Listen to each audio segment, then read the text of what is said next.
Seasons, greetings, and happy holidays. My name is Ben, and welcome back to the bench for a brand new episode here on the 12 Sprues of Kitmas for season number 5. Today we are moving on to build day number 11. We just finished off 10, and I'm hoping that 11 is going to be maybe a bit easier to build. We'll see. So let's go ahead and jump into the box here, and as you will notice, we have completed a lot of kits here, just 2 more. Build day 9 and 10 were fun, but today, 11, I'm hoping we're going to get a real doozy. So let's go ahead and punch on through here, and let's see what we have in store for us on today's episode. All right, let's go ahead and get our hand in here and fish around. Oh, there's the label. Let's go ahead and pull that right on out.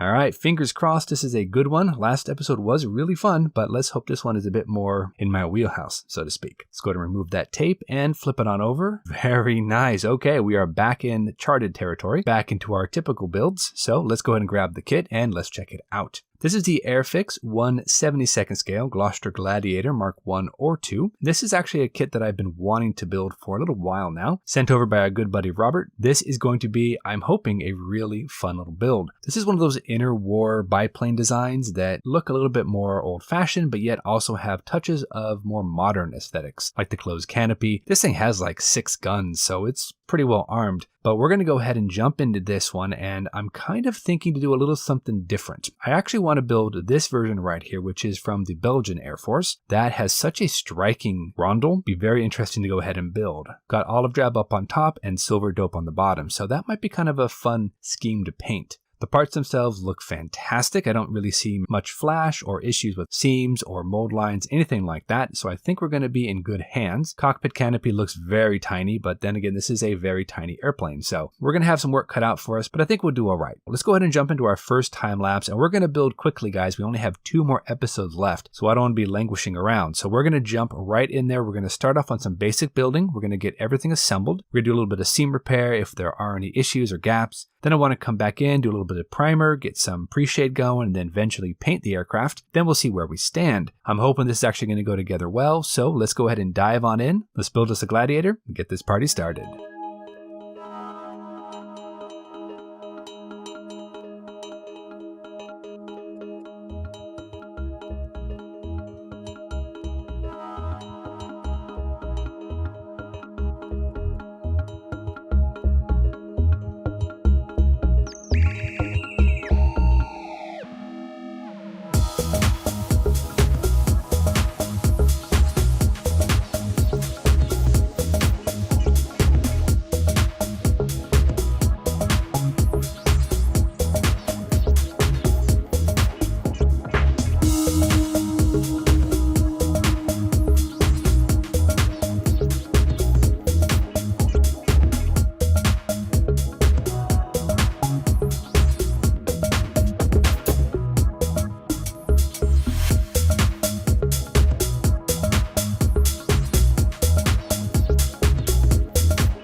All right, we are back, and the Gladiator has gone together beautifully. I only had one small fit issue, and that was for the top wing. Going ahead and getting all those struts lined up was a little tricky, but we got it, and we are moving on to something I'm not exactly looking forward to, and that is the rigging. There are a ton of splay wires between the two wings and on the tail, so we're going to have to add those in with some easy line. And that's going to be a little troublesome, I'm sure. Not only is this a smaller model to begin with, but the fact that there are only the very slightest of dimples where the threads are supposed to go doesn't make it necessarily all that easy. But I've got a couple of ideas up my sleeve, so we're going to jump into our next time lapse and we're going to go ahead and rig the entire aircraft. There are like 30 plus wires here too, so that's not going to be any easy feat. But we're going to go ahead and push on and rig the entire aircraft. Then I want to overcoat it with gloss, then come in and add in our decals. Once the decals are all nicely applied, we'll go ahead and overcoat that. Again, we'll do some detail painting and then we'll do a bit of weathering. The references I have of this particular aircraft don't really show all that much dirt or grime. Then we'll go ahead and coat it down with a flat coat and we'll be back and I'll show you guys our finished day 11. Let's keep rolling. We're getting there.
All right, guys, we are back, and the Gladiator is all finished up. Build day 11 was a total success. I had such a good time with this build. And to be honest, I didn't have any fit issues, really. A couple of small, minor seams I had to contend with, but for the most part, a beautiful, beautiful model. And here it is. 1/72nd scale air-fixed Gloucester Gladiator in Belgian markings. I think this is the Mark I version. So much fun, guys. Such a striking paint scheme, a really fun build. But of course, we had a little bit of issue with the rigging. That was so tedious. So that was a little bit of a tricky situation, but we got through it and I think it looks awesome. So let's go ahead and zoom in for you here and I'll get you a little bit of a close-up and we can check out some of the details. So as you can see, the aircraft itself looks like a classic interwar period biplane.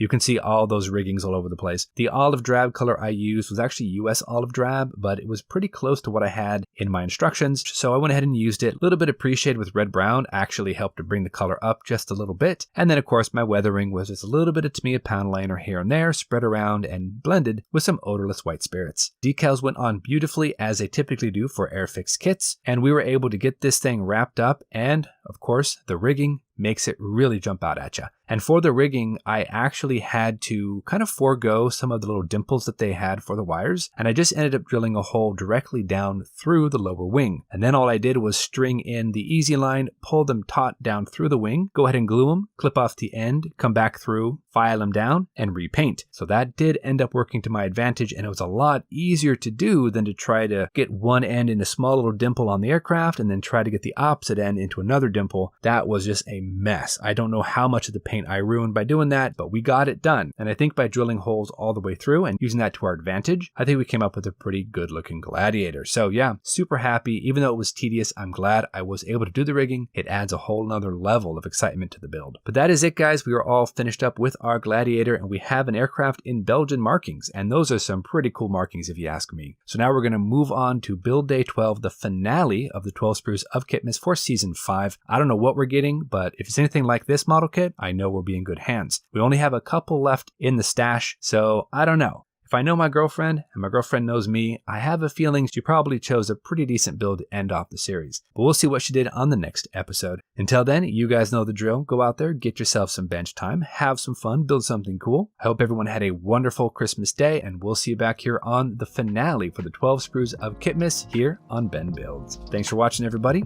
Take care of yourselves, and we'll see you soon.